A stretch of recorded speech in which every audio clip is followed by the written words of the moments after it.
nesse momento, para iniciarmos o nosso momento de leitura da palavra, entendimento desta, convido os irmãos para que abram suas Bíblias na epístola a Tito, na carta a Tito, carta de Paulo a Tito, onde hoje trabalharemos toda a carta, mas em especial buscaremos compreender e expor texto a texto, versículo a versículo, o capítulo 2, dos versos 11 a 14.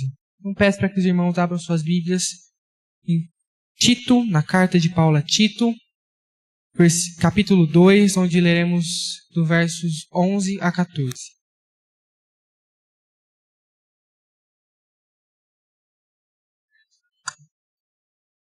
Eu lerei, os irmãos acompanhem. Diz assim, Tito, capítulo 2, dos versos 11 a 14. Porque a graça de Deus se manifestou salvadora a todos os homens, educando-nos para que, regeneradas a impiedade e as paixões mundanas, vivamos no presente século, sensata, justa e piedosamente, aguardando a bendita esperança e a manifestação da glória do nosso grande Deus e Salvador, Cristo Jesus, o qual a si mesmo se deu por nós, a fim de remir-nos de toda iniquidade e purificar para si mesmo um povo exclusivamente seu, zeloso de boas obras. Bom, meus irmãos, antes de começarmos propriamente nosso sermão, entendermos um pouco sobre o que Paulo nos fala na carta a Tito, buscarmos, como os irmãos já devem estar cientes, entender um pouco mais sobre a graça do nosso Senhor, as aplicações dela e como devemos viver a partir do momento que fomos salvos pela graça, eu gostaria de introduzir o nosso sermão trazendo à memória uma postura da nossa igreja. Não sei se os irmãos sabem, creio que a maioria que sim, todos os anos nós escolhemos um tema. A liderança da nossa igreja escolhe um tema pelo qual nós trabalharemos o ano. No ano passado, creio que está na memória da maioria que está aqui, trabalhamos o tema glorificando a Deus em todo o tempo, ou glorificai a Deus. E usamos de texto base, o texto de Coríntios 10:31, que nos chama a atenção, que portanto quer comai, portanto quer comai, quer bebai, ou façai outra coisa qualquer, fazei tudo para a glória de Deus. É isso que trabalhamos. Outros anos, trabalhamos o fato da necessidade de nos expor a servir. E assim passamos o ano buscando textos e trabalhando por meio da palavra do Senhor, a busca pelo serviço ao Senhor, ou ano passado, a busca pelo entendimento de que todas as áreas da nossa vida devem ser entregues ao nosso Senhor, para a honra e glória do seu nome. E nesse ano em especial, a nossa igreja e a liderança desta escolheu por tema Andando como Filhos da Luz. Como o próprio tema diz, nesse ano nós buscaremos, enquanto igreja, assumir o compromisso de estudar, de meditar e de atuar enquanto filhos da luz. Não que faremos isso só esse ano, mas a proposta é chamar nossa atenção para a necessidade de buscarmos o nosso Deus e de nos tornarmos filhos da luz.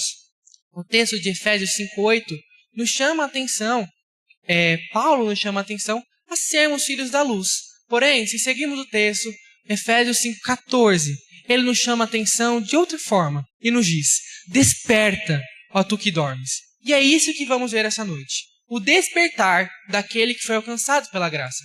Você que foi chamado por Cristo Jesus e é chamado dia após dia a ser um filho da luz e andar como filho da luz, é o que veremos hoje. Veremos nós, enquanto filhos da luz, fomos alcançados por nosso Senhor, a responsabilidade de fato ser filhos da luz e de fato nos entregar a graça que nos alcançou e nos chamou para si.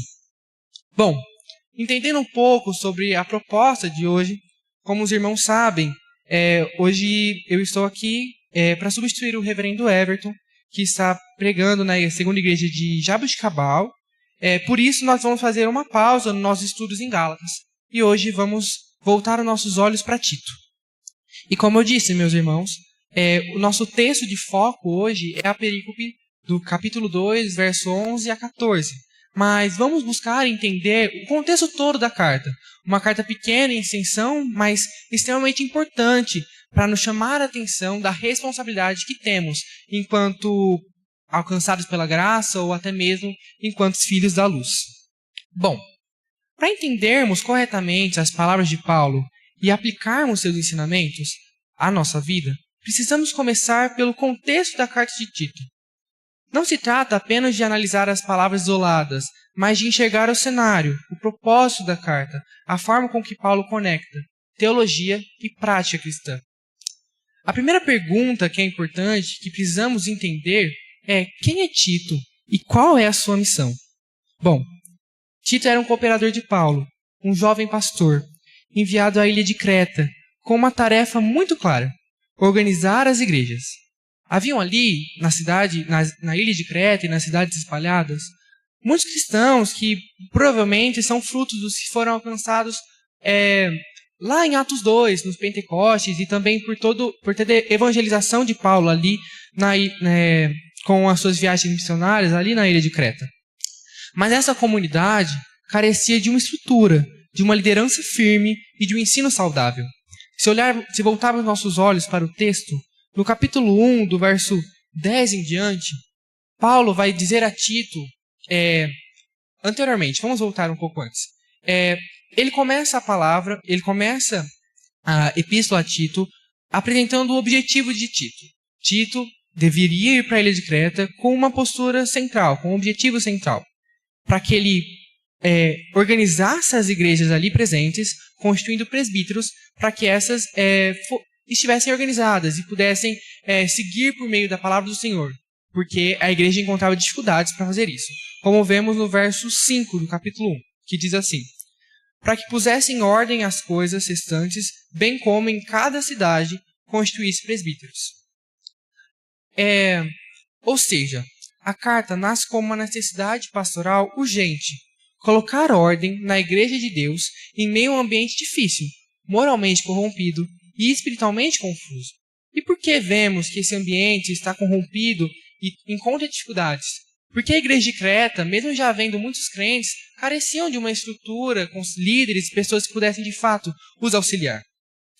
Paulo chama a atenção de Tito sobre a necessidade que ele deveria ter de organizar as igrejas de Creta, construindo presbíteros, porque o povo de Creta, mesmo sendo crente, estavam sendo enganados por falsos mestres. Do verso 10 ao verso 16 do capítulo 1, é-nos apresentado a existência de falsos mestres, ou também, como Paulo coloca, enganadores, especificamente os da circuncisão, ou seja, os judeus que, com suas práticas judaizantes, buscavam convencer aos crentes de Creta que Cristo não tinha valor, mas sim a lei judaica. Ou ainda mais, esses homens pervertiam os cretenses, fazendo com que eles se lembrassem dos seus pecados, evidenciando que esses foram mentirosos, terríveis, preguiçosos, mas ignorando a graça de Cristo que os transformou. E isso estavam corrompendo o povo de Creta. Os crentes de Cristo Jesus estavam, dia após dia, se distanciando das verdades do Evangelho e retornando às práticas escravizantes da lei que não tinha mais valor, porque Cristo veio e nos libertou da lei, para cumprir a lei, e para que possamos agora servir a Ele, e não mais uma lei. Outra coisa que podemos observar na carta de Judas é o método que Paulo utiliza para escrever. Normalmente, os irmãos já devem ter ouvido em alguns lugares que as cartas ou os livros escritos pelo apóstolo Paulo são divididos em duas partes. Primeiramente, Paulo apresenta a teoria. Então, por exemplo, se Paulo vai falar sobre alegria, na primeira parte de sua carta, ele vai evidenciar que a alegria está no Senhor e vai passar a teoria da alegria. E logo após, do meio para o final da carta, normalmente, Paulo vai evidenciar como ser alegre, ou o modo prático da alegria. Mas na carta de Judas, a gente vê uma inversão desse método de Paulo. Paulo começa de Tito em Paulo.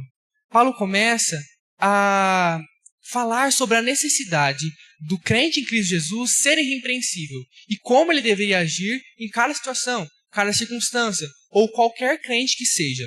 E logo após, vemos Paulo evidenciar no final do capítulo 2 a teoria. Por que as pessoas deveriam agir de modo irrepreensível? Por que elas deveriam evidenciar Cristo com suas obras? E assim por diante. Ele começa a falar, mas então, a partir disso, do entendimento de como a carta está organizada, do contexto dela em que cidade e para que povo Paulo fala a Tito, nós vamos começar a destrinchar um pouco mais do texto e ver de forma clara essa exigência que Paulo coloca para cada crente, em cada circunstância, ao serviço ao Senhor. Bom, ele começa do verso 5 a 9, no capítulo 1, a falar sobre o dever do presbítero, ou o dever do líder. Presbítero significa ancião, o dever dos homens que liderariam as igrejas de Creta. Ele chama a necessidade de que esses homens sejam irrepreensíveis, ou seja, esses homens não poderiam ser repreendidos por suas obras, ou deveriam buscar uma vida irrepreensível no Senhor. E Paulo apresenta a Tito um método de como esses homens deveriam ser, ou uma planilha de como esses homens deveriam ser, e como eles deveriam ser irrepreensíveis em todas as áreas da sua vida.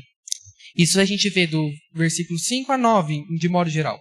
Primeiramente, Paulo apresenta para Tito a necessidade de que os presbíteros, ou os homens que liderariam a igreja, deles serem irrepreensíveis no seu lar, ou na sua família.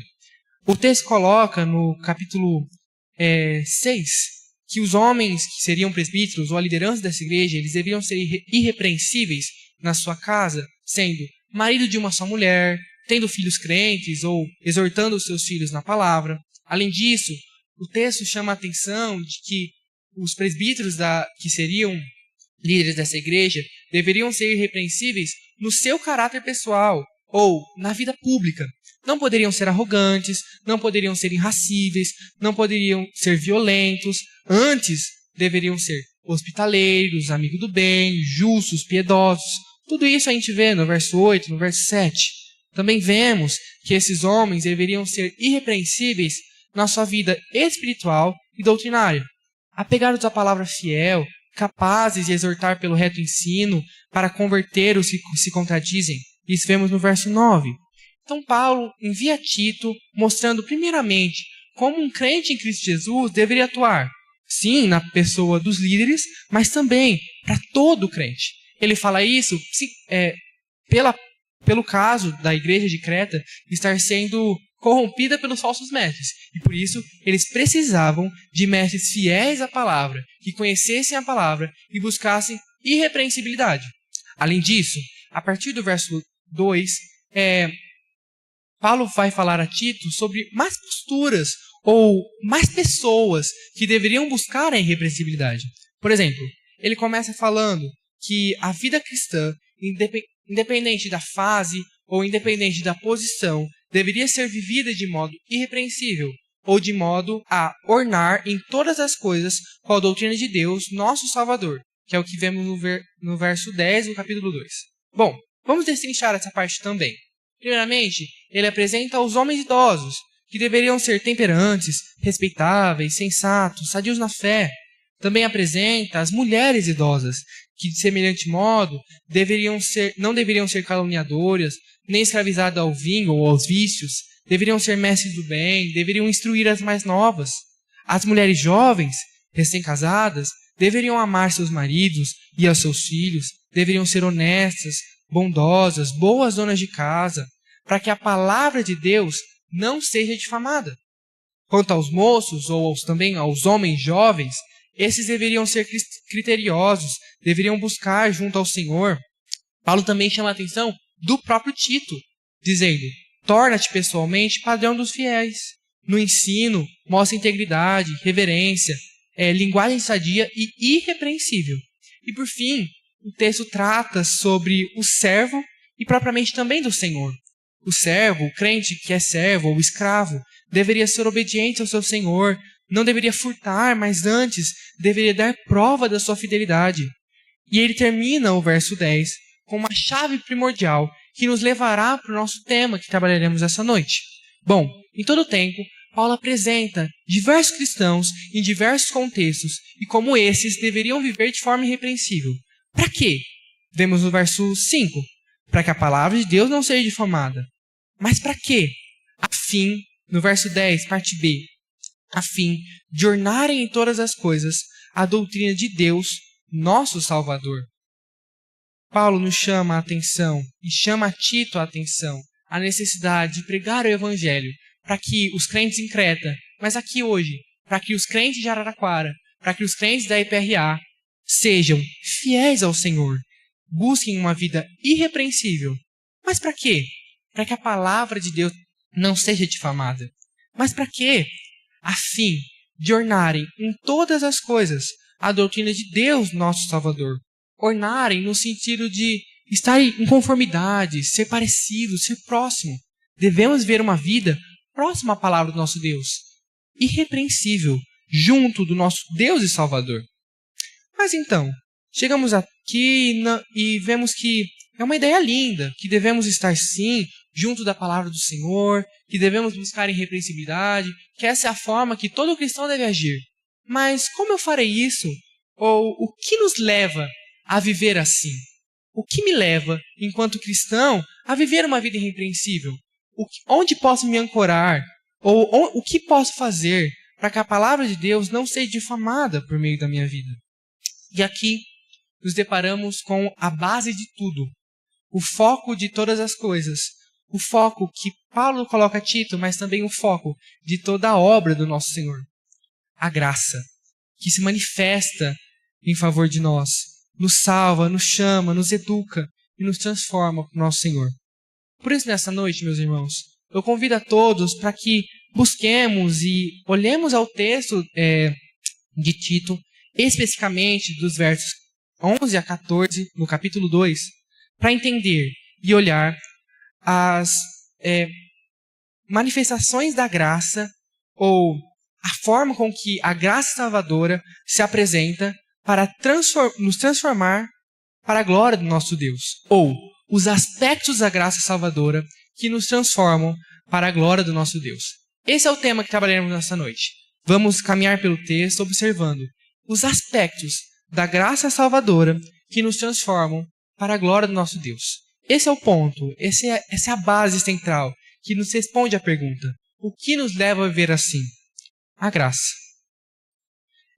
A resposta não está na força de vontade humana, nem está no moralismo religioso, mas em um acontecimento glorioso da história de redenção.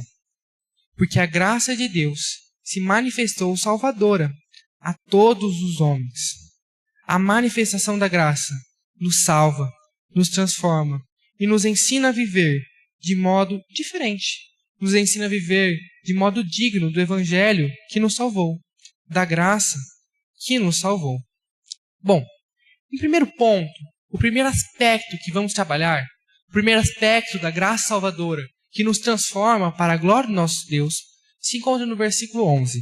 E eu convido os irmãos para ler comigo. Porque a graça de Deus se manifestou salvadora a todos os homens. O primeiro aspecto da graça que nos transforma para a glória do nosso Deus, dessa graça salvadora, é o aspecto da sua origem, função e aplicação. Primeiramente, vamos entender o que é graça. Eu queria propor uma analogia que é muito usada no meio cristão, entre os pastores, quando falamos de graça. Pense comigo. Imagine um homem sério, crente, temente ao Senhor, um homem. E ele conhece uma comunidade muito pobre, muito carente, e sabe que ali as pessoas vivem à beira da fome, vivem na miséria, e vivem escravizadas por si mesmos, elas não têm como sair dali. Estão presas àquela situação, não há conhecimento para buscar trabalho, não há oportunidade para aquelas vidas. Então esse homem conhece uma criança. Essa criança passa fome, essa criança não tem um colchão para dormir, essa criança não tem certeza se vai poder voltar à escola, essa criança tem pouquíssimas roupas para se vestir, essa criança está miserável e carece de ajuda. Então esse homem separa uma quantia de dinheiro para entregar essa criança, para entregar a família dessa criança, para transformar a casa, transformar a vida, dar vida boa para essa criança. Mas então, esse homem decide ir até essa comunidade para entregar o dinheiro. Mas quando ele está no caminho, uma criança aparece, pega uma pedra do chão, lança na cabeça desse homem, do fato que esse homem cai desmaiado. Rouba-lhe o dinheiro e some. No outro dia, esse homem acorda, sem o dinheiro, sem nada, mas pega mais dinheiro e volta para a casa dessa criança. Quando ele chega lá, ele entrega o dinheiro ao pai da criança e fala: esse dinheiro é para transformar a vida da sua família, é para que vocês tenham o que comer, é para que vocês tenham o que vestir, é para que vocês tenham uma oportunidade de transformação e de vida boa. Então esse homem, esse senhor, esse pai dessa criança fica extremamente envergonhado. Por quê? Ele diz para esse homem: eu não posso aceitar esse dinheiro, porque foi o meu filho que te apedrejou e roubou o seu dinheiro. Eu não posso aceitar esse dinheiro. O meu filho roubou de você. Então, esse homem, fugindo da lógica do nosso mundo, responde a esse pai: não, eu não estou dando esse dinheiro não porque você merece, não porque o seu filho merece, mas porque ele precisa disso. Essa é a mesma aplicação da graça para nossas vidas. O nosso Senhor nos salva, nos transforma e nos chama, não porque merecíamos algo, mas porque precisamos e carecemos dele. Em amor, em manifestação de grande amor e misericórdia, o nosso Deus nos conduz à graça, nos entrega a graça e nos chama a ele. E é isso que vemos aqui, no versículo 11, que nos chama a atenção. Portanto, a graça de Deus se manifestou salvadora a todos os homens. O primeiro aspecto, que é o aspecto de origem dessa graça, é que, primeiro, essa graça é um favor imerecido. Um favor imerecido não porque não tínhamos parte nessa herança, porque essa graça não era sobre nós, mas um favor imerecido porque nós lutamos contra, inclusive, o autor da graça. E quem é o autor da graça? Deus. Portanto, a graça de Deus se manifestou salvadora. Além disso, além de entendermos o que é graça, que é esse favor imerecido, de entendermos que esse favor vem de Deus, o Deus pelo qual pecamos e que constantemente nos rebelamos contra Ele, essa graça se manifesta a nós. Tudo bem, mas qual é o sentido da manifestação dessa graça? O termo grego é epifania, que sintetiza o fato de uma entrega de Deus propriamente, uma manifestação vinda de Deus, uma entrega do Senhor. Isso evidencia o fato de que esse favor imerecido não teve um dedo do que nós pudéssemos fazer. Não havia como eu alcançar a graça, não havia como eu lutar por essa graça, mas havia simplesmente como um Deus de amor me assumir o fato de que eu necessitava da graça e em misericórdia entregá-la a mim. Pois o texto não diz, porque a graça salvadora foi alcançada por aquele que cumpriu a lei. Ou, o texto não diz, pois a graça salvadora foi alcançada por aquele que deu o dízimo. Não, o texto deixa claro, a graça, que é de Deus, se manifestou salvadora a todo homem. O nosso Deus, em grande amor, nos concedeu graça. Uma graça que não podíamos dizer não, uma graça extremamente poderosa para nos tirar do nosso próprio pecado. Mas aqui encontramos um certo problema.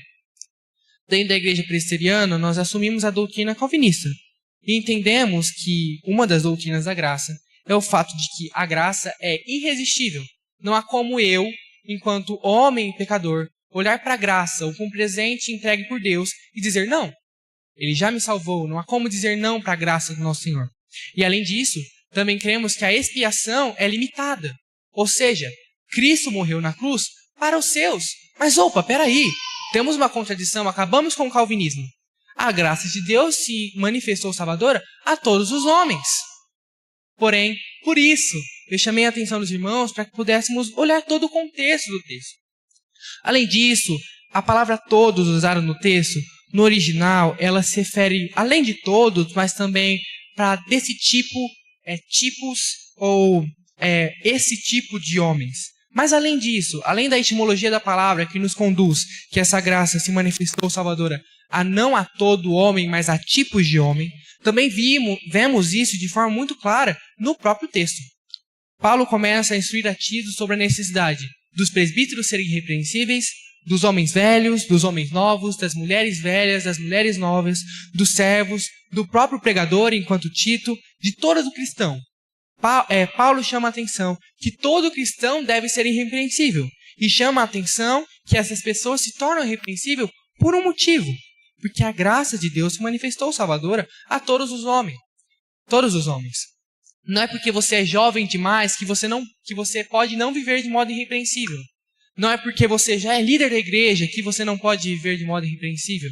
Não é porque você é uma mulher idosa ou porque você é um velho idoso e já sabem muito da vida. Não.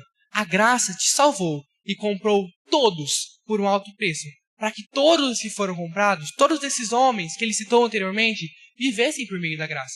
Porque ela se manifestou a nós e nos chamou para ele.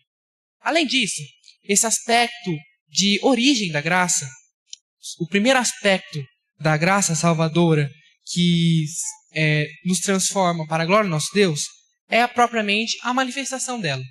O primeiro aspecto para a transformação das nossas vidas, o primeiro aspecto que nos chama a viver uma vida irrepreensível, é a simples manifestação da graça. Como vimos, o amor de Deus nos constrange. O fato de ter Cristo, ou nos domina, o fato de ter Cristo morrido por nós, já nos chama a viver uma vida para Ele.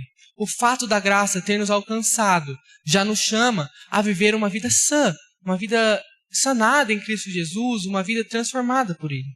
Mas a graça não é simplesmente a porta para a salvação. A graça do Senhor se manifesta em todo o aspecto redentivo. Além de ser a porta para nos chamar à salvação e nos levar a Cristo Jesus, nos dando a fé, nos conduzindo ao amor de Deus e conduzindo a uma vida do Senhor, a graça também é o caminho. Vemos agora o aspecto pedagógico da graça. A graça nos educa. No versículo 12 diz assim, 11 e 12. Porque a graça de Deus se manifestou salvadora a todos os homens, educando-nos para que, regeneradas a impiedade e as paixões mundanas, vivamos no presente século sensata, justa e piedosamente. Somos chamados aqui para o Senhor pela graça, para viver uma vida irrepreensível, como Paulo estava nos chamando a atenção, porque essa graça se manifestou a nós. Ela é um presente de Deus, ela é algo que não podemos resistir, ela é muito maior do que nós, ela nos constrange a viver uma vida íntegra, ela nos domina para vivermos no Senhor. Mas além disso, esta graça, ela não simplesmente nos chama e nos deixa aquém de nossos prazeres e vontades. Essa graça nos educa para a transformação, para a mudança de vida. O texto nos diz, educando-nos para que regeneradas, a primeira parte, a impiedade e as paixões mundanas. Bom, se somos ímpios, certamente temos paixões mundanas. Ou, se temos paixões mundanas, certamente somos ímpios. Mas o texto usa essas duas palavras, porque elas indicam aspectos diferentes da perversão de nossa vida. Nós, enquanto homens pecadores, primeiramente, somos encontrados em impiedade. A impiedade, a palavra, também no original, nos chama a atenção, sim, de impiedade, de perversão da nossa natureza e de quem somos, ou simplesmente de pecado, mas a impiedade, ela trata de uma postura de nós para com Deus. Para com Deus somos ímpios, porque Deus, enquanto santo, nós, impiamente, nos rebelando dele, fugimos da sua santidade, fugimos do seu caráter, porque somos ímpios em nós mesmos, somos corrompidos em nós mesmos. Então, o primeiro aspecto dessa educação da graça, a primeira parte da graça pedagógica que nos transforma, é o transformar da nossa impiedade, é transformar o nosso relacionamento com Deus. Agora Deus, por meio da graça, por meio de Cristo Jesus que nos conduziu à graça, não nos vê mais enquanto ímpios, nos vê agora enquanto justificados pelo sangue de Cristo. Não nos vê mais enquanto impuros e rebeldes, mas nos vê e nos transforma em filhos. Esse é o poder da graça de transformação. Mas além disso, a graça nos transforma de tal modo que nós, além de sermos vistos por Deus não mais como ímpios, não mais como ímpios, somos em nossos corações libertos da amarra do pecado.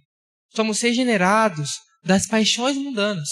Não vivemos mais presos a esse século, mas vivemos libertos por Cristo Jesus. Não vivemos mais presos a nós mesmos, nossas vontades, mas agora estamos libertos para buscar o nosso Deus e clamar a Ele para a transformação de nossas vidas. Esse é o papel da graça, essa graça pedagógica, essa graça que nos educa, nos transforma a um novo relacionamento com o nosso Deus e um novo trato, uma nova postura do nosso próprio coração. A graça nos transforma completamente. Ela nos chama a abandonar o velho homem e viver pelo novo homem. Como vimos, as coisas velhas não têm mais valor. Somos salvos e transformados pela graça de Cristo Jesus. Mas além disso, essa graça não nos transforma simplesmente para um neutro. Ela nos chama para vivermos no presente século de forma sensata, justa e piedosa. Agora, já vimos os aspectos de transformador da graça, ou educacional da graça, e tirar de nós o nosso velho homem. Tirar de nós a postura de ímpios, tirar de nós a postura de paixões pecaminosas e desejos mundanos. E agora vemos o poder da graça de nos transformar para o novo homem, que vive de forma sensata, justa e piedosa. E essas 6 palavras também não são escolhidas ao acaso. Paulo utiliza dessas para trabalhar de 3 aspectos da nossa vida. Assim como ele fez quando ele trabalhou lá no capítulo 1 sobre os presbíteros ou os bispos, que deveriam ser irrepreensíveis no trato para com suas famílias, no trato público, no trato espiritual, etc.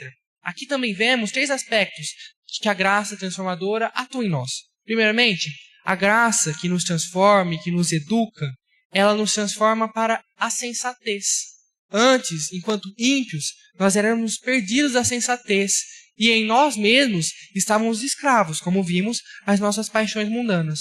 Mas a graça pedagógica, a graça com seu poder educacional, ela nos chama à sensatez, ela nos chama ao entendimento de quem Deus é, ela nos chama ao entendimento de que temos agora vidas transformadas. Mas além disso, além da graça nos transformar para nós mesmos, nos tornando sensatos e entendendo e tendo uma vida sensata, a graça nos transforma para que tenhamos um trato com o próximo transformado. O nosso relacionamento pessoal foi transformado pela graça, nos tornando sensatos.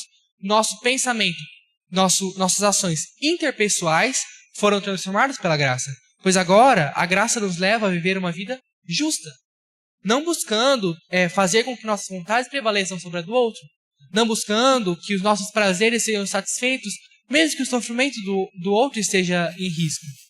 Mas a graça transforma nossas vidas, pelo amor de Cristo, a vivermos uma vida justa. Porque Deus é justo e a graça veio dele. Porque Deus nos chama a viver em amor ao próximo, como um dos grandes mandamentos. Esse é o aspecto de educação da graça. Nos transforma pessoalmente, nos tornando pessoas sensatas, que tomam o juízo sobre si e o entendimento dos seus pecados e esses os abandonam, de forma justa para o trato interpessoal, mas também de forma piedosa. Mas bom, já vimos o trato pessoal, o trato interpessoal, o que poderia ser essa prática piedosa? A graça nos transforma para que possamos ter relacionamento com Deus. Como vimos, éramos mortos em nossos pecados e nunca conseguiríamos buscar a graça por nós mesmos. Por isso, a graça se manifesta a nós para reconciliar, para transformar, para regenerar nossa impiedade, ou seja, o nosso relacionamento com Deus de perversão, e nos transformar pela piedade, ou pela piedosa vida, piedosamente, uma vida vivida de forma piedosamente. Somos chamados ao Senhor pela graça e transformados pelo papel educacional da graça para termos relacionamento com Deus. E esse relacionamento com Deus norteia todo o aspecto da graça, mas também toda a forma do nosso agir. Nosso Deus nos chama a viver vida para Ele e por meio dele. E é assim que viveremos. E esse é o terceiro aspecto da graça salvadora que nos transforma para a glória do nosso Deus. Essa graça nos conduz à esperança. Essa graça nos conduz a mudar a nossa mente e não viver mais para as coisas da terra, mas para as coisas do alto. Não viver mais escravos aos pecados e às paixões mundanas, mas viver esperando a manifestação da glória do nosso grande Deus e Salvador Jesus Cristo. É o que diz o verso 13. Diz assim, verso 11, 12 e 13, para a gente amarrar tudo. Portanto, a graça de Deus se manifestou salvadora a todos os homens, educando-nos, para que, regeneradas em piedade e paixões mundanas, vivamos no presente século, sensata, justa e piedosamente, aguardando a bendita esperança e a manifestação da glória do nosso grande Deus e Salvador, Cristo Jesus. O terceiro aspecto da graça que nos transforma, o terceiro aspecto dessa graça que se manifesta salvadora em nossas vidas e nos transforma para a glória do nosso Deus, é a esperança.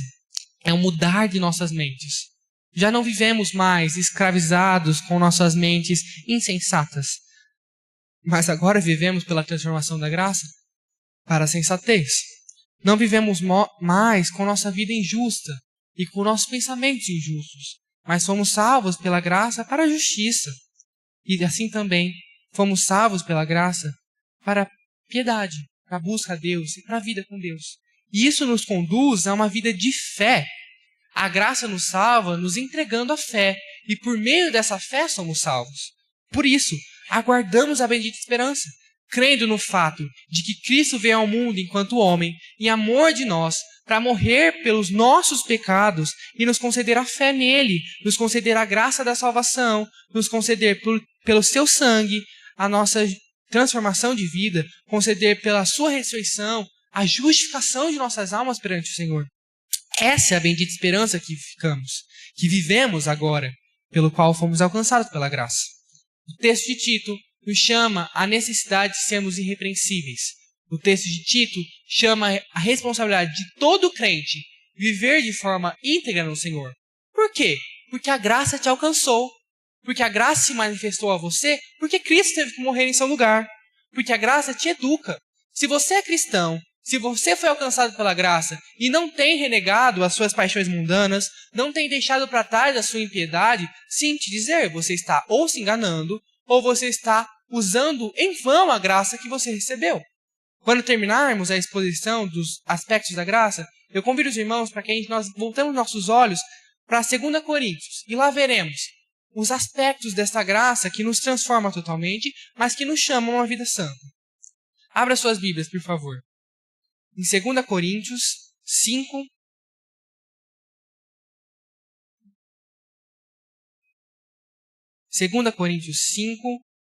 onde leremos dos versos 14 até o 3 do verso 6, que nos sintetiza um pouco sobre a graça, mas que, enfim, nos chama a atenção de como vivem as pessoas e qual é a postura e qual é o estado das pessoas que receberam a graça, mas não vivem por ela. Diz assim, de 14 em diante: porque o amor de Cristo nos constrange, julgando nós isso. Um morreu por todos, logo, todos morreram. E ele morreu por todos para que os que vivem não vivam mais para si mesmos, mas para aquele que por eles morreu e ressuscitou.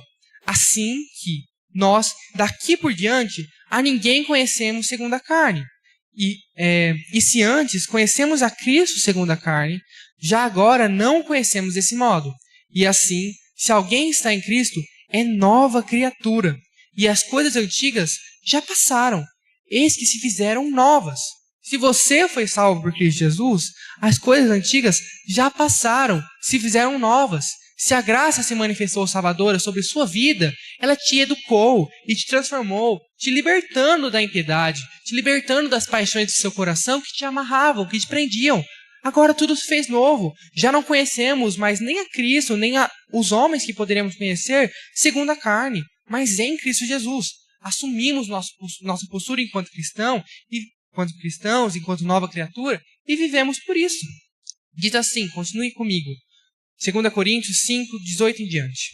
Ora, tudo provém de Deus, que nos reconciliou consigo mesmo por meio de Cristo e nos deu o ministério da reconciliação, a saber, que Deus estava em Cristo reconciliando consigo o mundo, não imputando aos homens as suas transgressões, e nos confiou a palavra da reconciliação.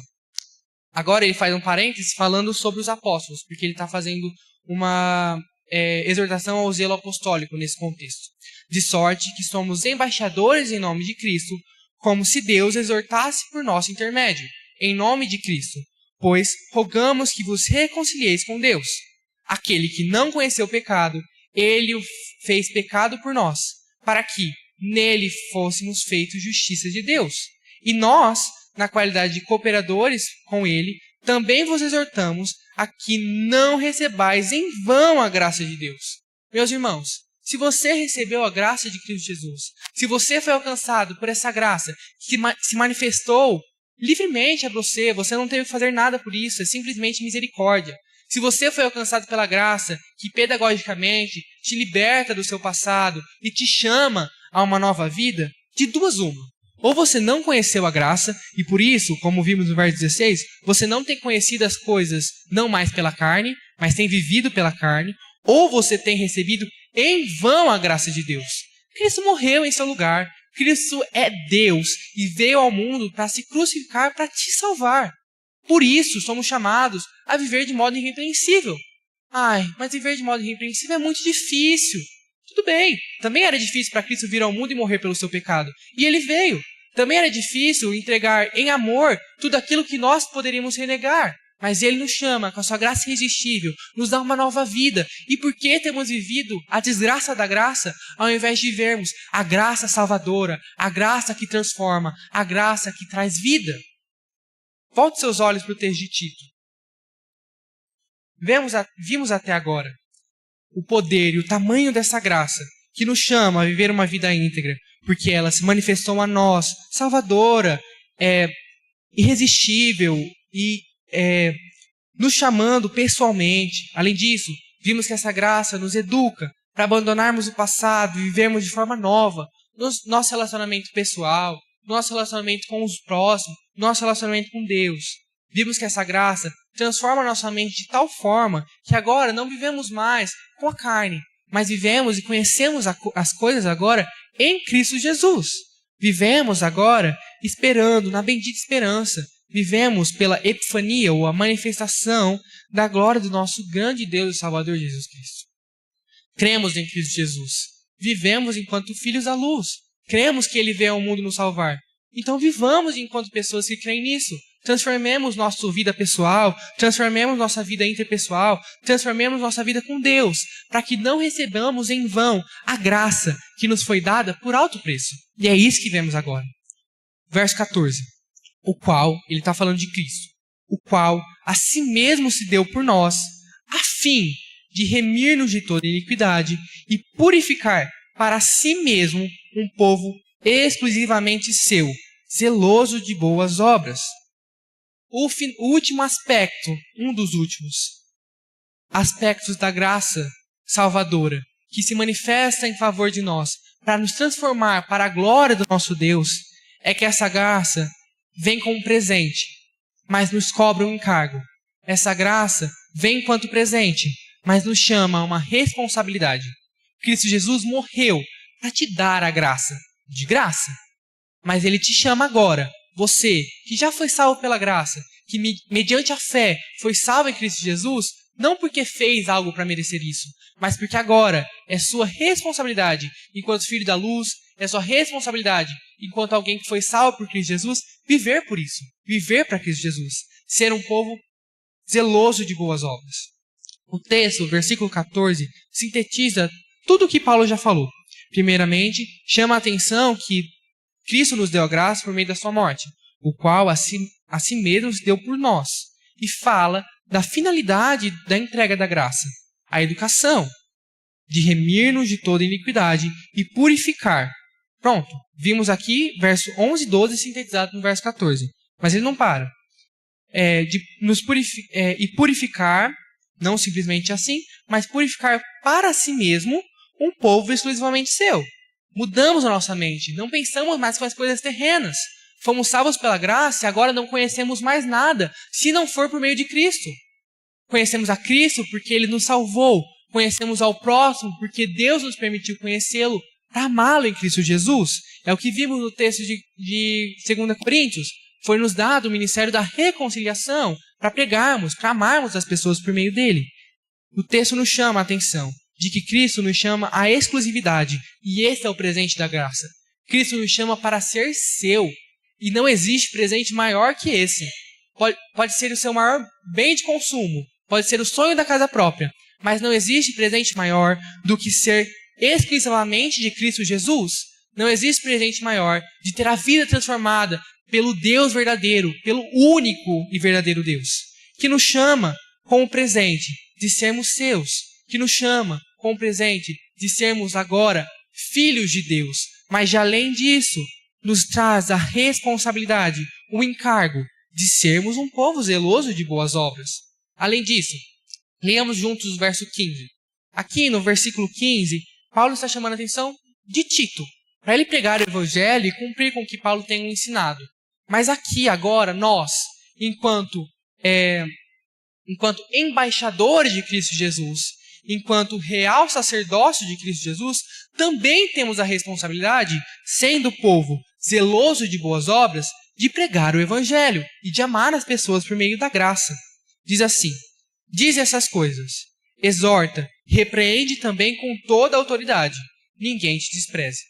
A partir do momento que somos alcançados pela graça, o Senhor nos chama ao encargo, à responsabilidade de viver por ela, de tal forma que temos um relacionamento com Deus, que buscamos a Deus e a sua palavra, e não temos coisa melhor para dar para esse mundo, se não for o testemunho ou a fidelidade ao maior presente que recebemos. Quando você recebe um presente qualquer do seu pai, da sua mãe, ou compra um bem que você queria muito, você fala isso para as pessoas, você se alegra com os seus. E por que não fazemos isso com a graça? Por que deixamos a graça enterrada debaixo de um tapete? Por que deixamos a graça guardada na nossa gaveta e pegamos de volta só quando viemos aqui nesse domingo? Ou quando estamos aqui semana após semana? A graça não é um contrato que você faz para assumir só quando você está aqui dentro dessa igreja. A graça é uma responsabilidade. A graça é um presente. Você é filho de Deus. Viva como tal. Você foi alcançado pela graça. Viva como tal. Você recebeu esse tamanho presente. Não receba em vão a graça. Viva por ela. Seja um filho da luz. Seja entregue à graça e um proclamador desta. O texto continua.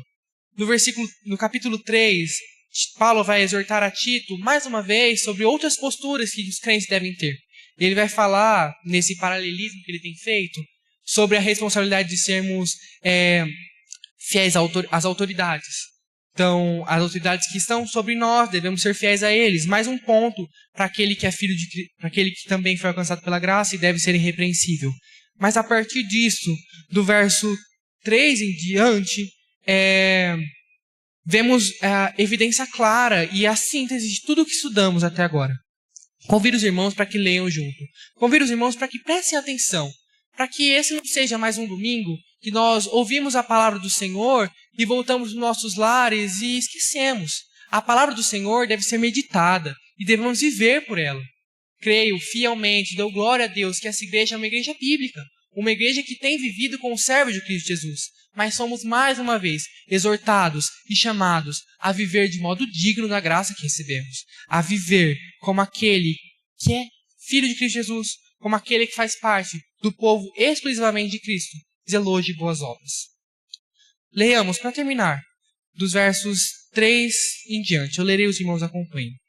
Pois nós também, outrora, éramos necios, desobedientes, desgarrados, escravos de toda sorte de paixões e prazeres, vivendo em malícias e inveja, odiosos e odiando-nos uns aos outros.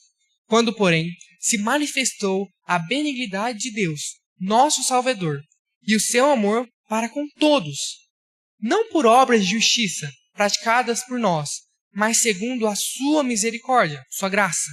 Ele nos salvou mediante o lavar regenerador e renovador do Espírito Santo, que ele derramou sobre nós ricamente, por meio de Jesus Cristo, nosso Salvador, a fim de que, justificados por graça, nos tornemos seus herdeiros, segundo a esperança da vida eterna.